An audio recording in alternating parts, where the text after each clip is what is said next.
بسم اللہ الرحمن الرحیم۔ السلام علیکم رحمۃ اللہ وبرکاتہ۔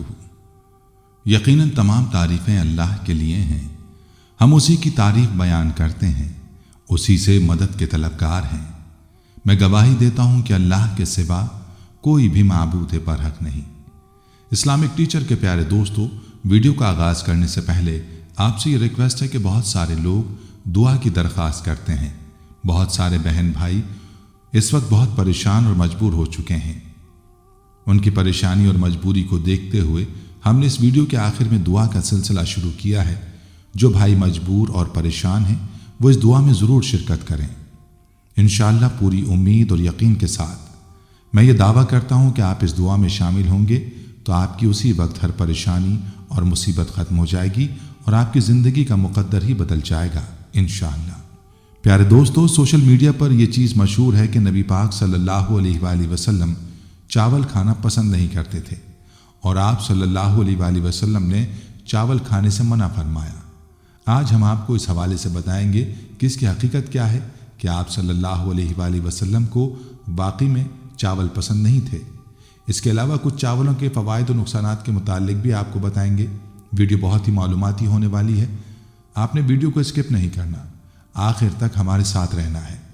ویڈیو میں آگے بڑھنے سے پہلے اگر آپ ہمارے چینل پر نئے ہیں تو سب سے پہلے ہمارے چینل کو سبسکرائب کر لیں۔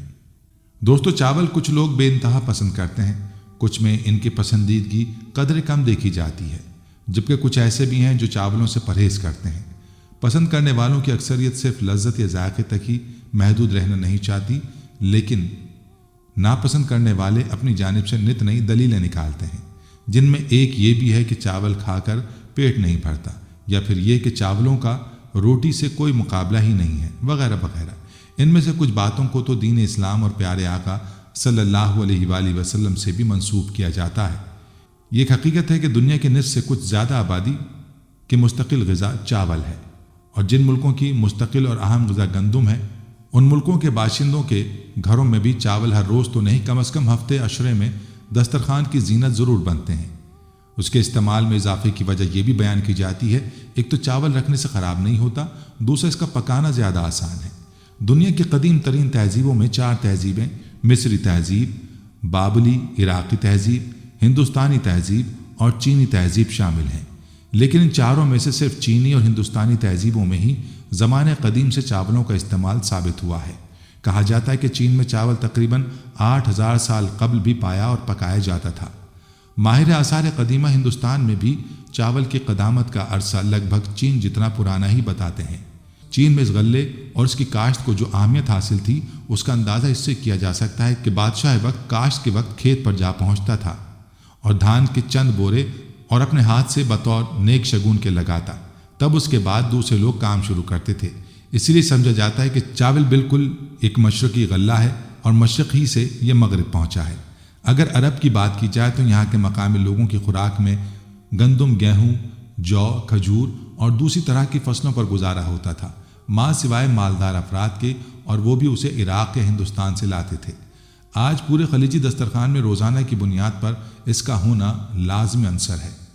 سعودی عرب کے معروف محقق پروفیسر جواد علی کی کتاب قبل از اسلام عرب کی تاریخ میں اس کا تذکرہ یوں ملتا ہے کہ ایسا معلوم ہوتا ہے کہ چاول حجاز یا جزیرہ نما عرب کے دوسرے مقامات پر جانے والے اناج میں سے نہیں تھا۔ یہ شہری کھانا ہے۔ لوگ غربت و تنگ دستی کے سالوں میں اس کے بجائے دوسرے اناج جیسے گیہوں، گندم، جو، مکئی کے استعمال کے عادی ہو چکے ہیں۔ چاول کا تعلق نجد کے کسانوں میں پچھلی صدی کے وسط تک نہیں ہوا تھا، حالانکہ یہ الاحسا میں کاشت کی گئی تھی، اور سب سے پہلی چیز جو اس کے بارے میں معلوم ہوئی وہ قسم کی تھی جو عراق سے آئی تھی۔ اس پر کھردرا چھلکا ہوتا تھا جسے الحبیش کہا جاتا تھا۔ کچھ مقامی افراد اسے التمن بھی کہتے تھے۔ دوستو، ان باتوں سے اندازہ لگایا جا سکتا ہے کہ 1400 سال قبل پہلے عرب میں چاولوں کی فصل نہیں تھی، تو پیارے آقا صلی اللہ علیہ وآلہ وسلم سے ایسی باتوں کو منسوب کرنا غلط ہے۔ یہاں اس ضمن میں سوشل میڈیا پر گردش کرنے والی چاولوں کے متعلق احادیث کا تذکرہ کرتے چلیں۔ نبی کریم صلی اللہ علیہ وآلہ وسلم نے فرمایا، چاول کھاؤ کہ اس میں شفا اور برکت ہے۔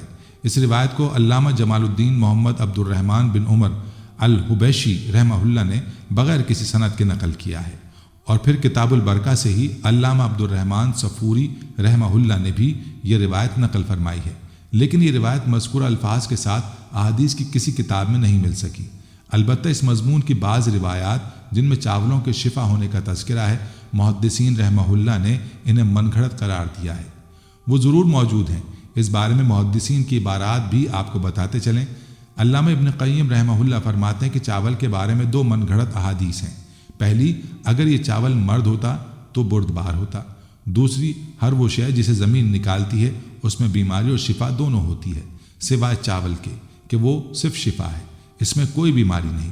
ہم نے ان دونوں روایات کو فقہ تنبیہ اور رسول اللہ صلی اللہ علیہ وآلہ وسلم سے منسوب کر کے بیان کرنے سے بچانے کی خاطر ذکر کیا ہے۔ علامہ ابن حجر حتیمی رحمہ اللہ فرماتے ہیں کہ تمام روایات جن میں مذکورہ روایت بھی شامل ہے جھوٹی اور من گڑت ہے، جائز نہیں ہے ان میں سے کسی کو بیان کرنا سوائے اس کے کہ اس کے جھوٹ اور رسول اللہ صلی اللہ علیہ وآلہ وسلم پر بہتان ہونے کو بیان کرنا مقصود ہو، جیسا کہ اطلاع دی حافظ سیوطی رحمہ اللہ نے۔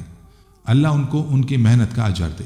لہذا مذکورہ روایت چاول کھاؤ کہ اس میں برکت و شفا ہے، جب تک اس کی معتبر سند نہ مل جائے اسے رسول اللہ صلی اللہ علیہ وآلہ وسلم کی طرف منسوب کر کے بیان کرنے سے اعتراض کیا جائے۔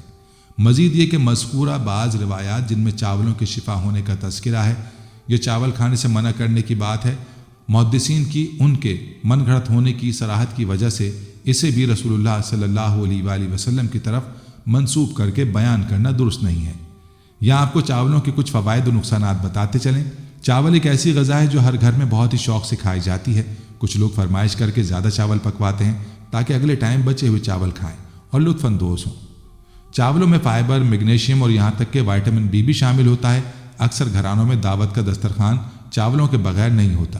چاول ایک بہترین کاربوہائیڈریٹس کی حامل غذا ہے، جس کا مطلب ہے کہ یہ توانائی کا فوری اور آسانی سے قابل رسائی ذریعہ فراہم کرتا ہے۔ یہ خاص طور پر ایتھلیٹس یا شدید جسمانی سرگرمیوں میں مشغول افراد کے لیے زیادہ فائدہ مند ہوتا ہے۔ یہ آسانی سے ہضم ہوتے ہیں، جو اسے حساس نظام ہاضمہ والے مریضوں یا بیماری سے صحت یاب ہو رہے افراد کے لیے موزوں بناتے ہیں۔ اسہال یا پیٹ کی خرابی جیسے ہاضمے کے مسائل کے دوران یہ ہلکی پھلکی غذا کے طور پر استعمال کیا جا سکتا ہے۔ قدرتی طور پر گلوٹین سے پاک ہوتے ہیں، جس کا مطلب ہے کہ گلوٹین کی حساسیت یا سیلیک بیماری میں مبتلا افراد کے لیے ایک محفوظ اور موزوں غذا ہے۔ اس میں نسبتاً کم چکنائی ہوتی ہے اور اس میں کیلوریز کا مواد معتدل ہوتا ہے۔ یہ ایک متوازن غذا ہے اور ان لوگوں کے لیے انتہائی موزوں ہے جو اپنے وزن کو منظم کرنا چاہتے ہیں۔ چاول میں اینٹی آکسیڈنٹ ہوتے ہیں جو جسم کو فری ریڈیکلز، غیر مستحکم جوہری ذرات سے بچانے میں مدد دیتے ہیں، جو خلیات، ڈی این اے اور پروٹین کو نقصان پہنچا سکتے ہیں۔ چاولوں میں ضروری وائٹامنز اور معدنیات جیسے وائٹامن ڈی، پوٹیشیم اور میگنیشیم ہوتا ہے، جو مدافعتی نظام کو مزید مؤثر بنانے میں مدد دیتا ہے۔ سفید چاول کھانے سے ذیابیطس، موٹاپا اور کینسر جیسی دائمی بیماریوں کا خطرہ کم ہو سکتا ہے۔ دوسری طرف اگر نقصانات کی بات کی جائے تو طبی ماہرین کا کہنا ہے کہ چاول کھانے میں کوئی حرج نہیں ہے، لیکن یہ چیز بہت زیادہ اہمیت رکھتی ہے کہ چاول کتنے کھائے جا رہے ہیں۔ چاول کے زیادہ استعمال سے شوگر لیول بڑھنے کا خدشہ بڑھ جاتا ہے، جبکہ موٹاپے کے خدشات میں بھی اضافہ ہو جاتا ہے، جس کی وجہ سے اس کے صحت کے خطرات زیادہ اور فوائد کم ہو جاتے ہیں۔ طبی ماہرین کہتے ہیں کہ ایک وقت میں 1 کپ سے زیادہ چاول استعمال نہ کیے جائیں، کیونکہ اس سے آپ کی صحت پر اچھے اثرات مرتب نہیں ہوتے۔ اس کی ایک وجہ یہ بھی کہ چاول میں فائبر بہت کم مقدار میں پایا جاتا ہے۔ اگر آپ چاول کے ساتھ دالیں، سبزیاں، دہی، سلاد، گوشت کا استعمال کریں تو ایک بہترین طریقہ ثابت ہوتا ہے۔ چاول کھانے سے ذیابیطس کے خطرات بھی بڑھ جاتے ہیں۔ ناشتے اور رات کے کھانے میں چاول استعمال نہ کیے جائیں، کیونکہ ناشتے اور رات کے کھانے میں چاول کھانے سے بلڈ پریشر کی سطح میں اچانک اضافہ ہو جاتا ہے، جبکہ دوپہر کے وقت چاول کا استعمال مفید ہے۔ چاولوں کے ساتھ دالیں، سبزیاں، دہی، سلاد یا گوشت شامل کرنے سے فائبر اور پروٹین کا کچھ حصہ خوراک میں شامل ہو جاتا ہے، جس کی وجہ سے چاول کے نقصانات میں کچھ کمی آ جاتی ہے اور آپ کو زیادہ دیر تک بھوک بھی نہیں لگتی۔ دوستو، پاکستان ایک زرعی ملک ہے اور ہمارے ملک میں چاول بڑے پیمانے پر کاشت کیا جاتا ہے۔ یہی نہیں، ملک میں عوام کی اکثریت چاول بہت شوق سے کھاتی ہے۔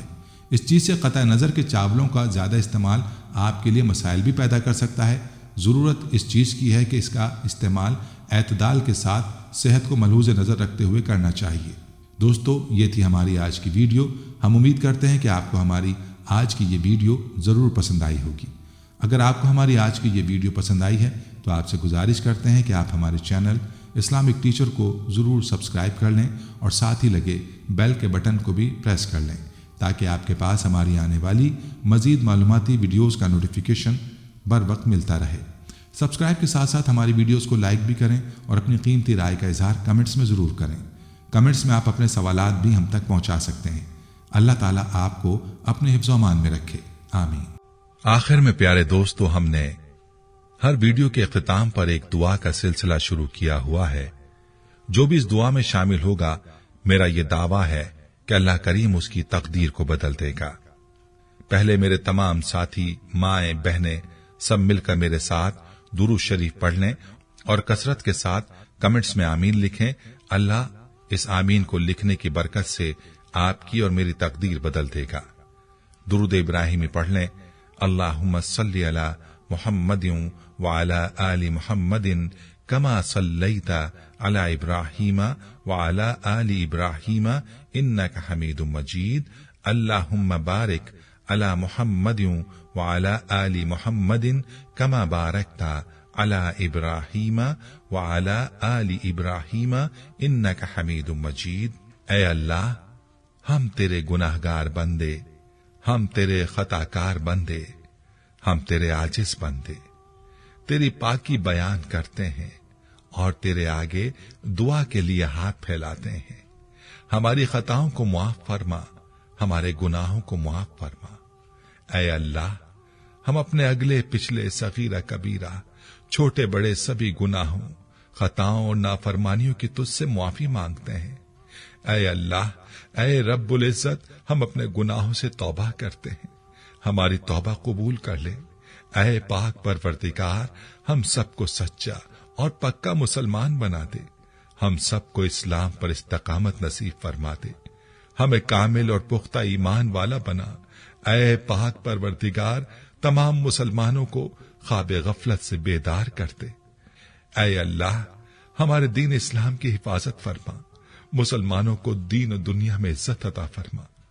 اے عرش مولا کے مالک، اے حکمت والے، اے کائنات کے رب، ہمارے دلوں کو گمراہ ہونے سے بچا، جس طرح سے پہلی قومیں گمراہ ہوئی ہیں اور جس طرح سے پہلی قوموں نے اپنے انبیاء کی نافرمانی کی ہے۔ اے اللہ، تو ہمیں ایسی نافرمانی سے بچا۔ اے اللہ، تو ہمیں ان عذابوں سے بچا جو تو نے پچھلی قوموں پر نازل کیے ہیں۔ اے اللہ، تو ہمیں ان تمام گناہوں سے بچا جن گناہوں میں پچھلی قومیں مبتلا ہوئی ہیں۔ اے مولا کریم، تو ہماری حفاظت فرما ہر اس فعل سے جو تیری ناراضگی اور تیرے غضب کا سبب بنا۔ اے اللہ، ہماری زندگی کو اپنی چاہت کے مطابق ڈھال دے، ہمیں صرف اور صرف نیکی کی توفیق عطا فرما۔ ہم نیکی کی باتوں کو سننے والے بن جائیں اور ان پر عمل کرنے والے بن جائیں، اور نیکی کی باتوں کو پھیلانے کی ہمیں توفیق عطا فرما۔ اے اللہ، یہ دور فتنے کا دور ہے، امت کے اندر ہر طرح کے گناہ پائے جاتے ہیں، تو ہمارے حال پر رحم فرما اور ہمیں گناہوں سے بچنے کی توفیق عطا فرما۔ اے اللہ، تو کریم ہے، تو رحیم ہے، تو رحمان ہے، تو غفور الرحیم ہے، تو ہمارے گزشتہ گناہوں کو معاف فرما دے اور آئندہ کے لیے ہمیں گناہوں سے بچنے کی توفیق عطا فرما۔ اے اللہ، ہمارے تن من، ہمارے دل کو، دماغ کو، روح کو، جسم کو پاکیزہ بنا دے، ہمارے دلوں پر لگے زنگ کو، ہمارے دلوں پر جمی گندگی اور میل کو اپنی رحمت سے دھو ڈال۔ اے اللہ، ہمیں اپنے عذاب اور رسوائی سے بچا۔ اے پاک پروردگار، تمام مسلمانوں کی افلاس، سستی اور غفلت سے حفاظت فرما۔ یا اللہ، اسلام کا بول بالا فرما، اسلام کا جھنڈا بلند فرما۔ اے اللہ، کل امت محمدیہ کو حشر کی رسوائی سے پناہ عنایت فرما۔ اے اللہ، ہم سے راضی ہو جا، ہم شیطان اور نفس کے شر سے بچا، ہمیں شیطان اور نفس کے شر سے بچا۔ اے پاک پروردگار، ہمارے قدموں کو صراط مستقیم پر قائم رہنے والا بنا دے، ہم پر اپنی خاص رحمت نازل فرما اور اپنے قہر و غضب سے بچا لے۔ اے اللہ، ہمیں ان لوگوں کی صحبت عطا فرما جو کہ تیرے پسندیدہ بندے ہوں، اور ہمیں تجھ سے قریب کر دیں، جو تیری یاد دلاتے رہیں اور ہمیں ایمان میں